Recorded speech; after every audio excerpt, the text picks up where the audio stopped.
Howdy folks, Brett here with a quick review of Screenbox that I wanted to share with you all. Released 25 years ago, the free and open source VLC Media Player has been go-to software for those looking for something better than the craptastic media players that have been built into Windows. Unlike many of its free competitors, VLC has no ads, with no telemetry going back to the developer. Quite simply, it just works. It will play just about any audio or video file you throw at it without the need to install codec packs. It's not perfect. One complaint about VLC I see a lot in the comments of our videos is that the user interface looks outdated, like software you'd see if you were around in the early 2000s. If you're a function over design person, this is probably not an issue for you. If you're someone that does care about how the user interface looks for the programs you use, let me introduce you to Screenbox Media Player. While there are downsides to using it, let me point out the positives first. Also free and open source, it was designed to be used with Windows 10, Windows 11, and Xbox consoles. It features a sleek, modern Microsoft Fluent Design interface. It's built on libVLC Sharp, which is the same cross-platform engine that also powers VLC Media Player. So it offers the high performance and wide codec support of VLC in a slightly more lightweight, friendly package. It supports Chromecast, picture-in-picture mode, and video frame capture.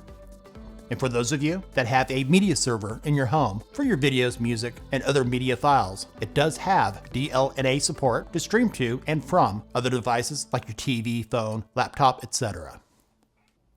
The recommended way to install Screenbox is from the Microsoft Store. Getting it through the store helps to ensure that it stays up to date automatically. I follow the developer's GitHub page and can see that new features are in the works.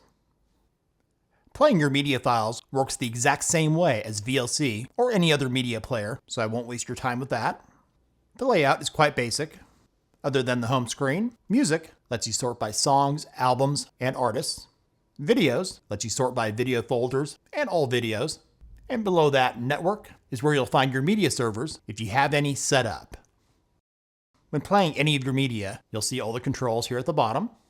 To the right of the volume slider, you can turn on or off shuffle, put your media on repeat, set the audio language and captions, picture-in-picture, and make it full screen. You'll see there's a keyboard shortcut here, which is the F key.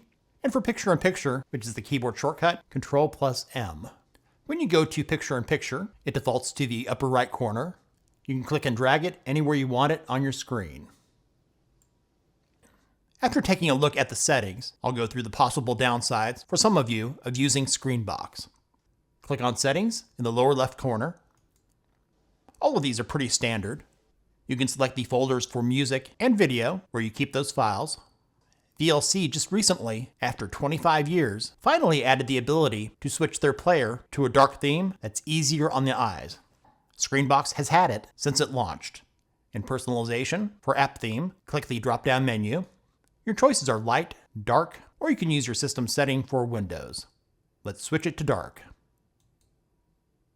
Below that, in General, Player, and Advanced, there are other settings you can change. I would recommend leaving those on the default settings until you've had time to play with the program first.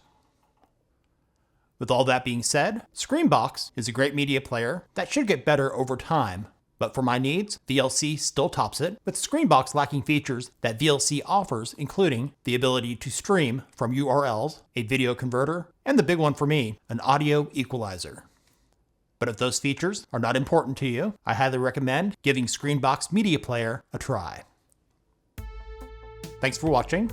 If this video was useful for you, give it a thumbs up and share it with others. What are your impressions of Screenbox? Do you plan to use it or stick with what you've been using? Let us know in the comments. And if you're new to our channel, subscribe and hit that bell for the latest in software and other tech-related stuff here on Brett in Tech.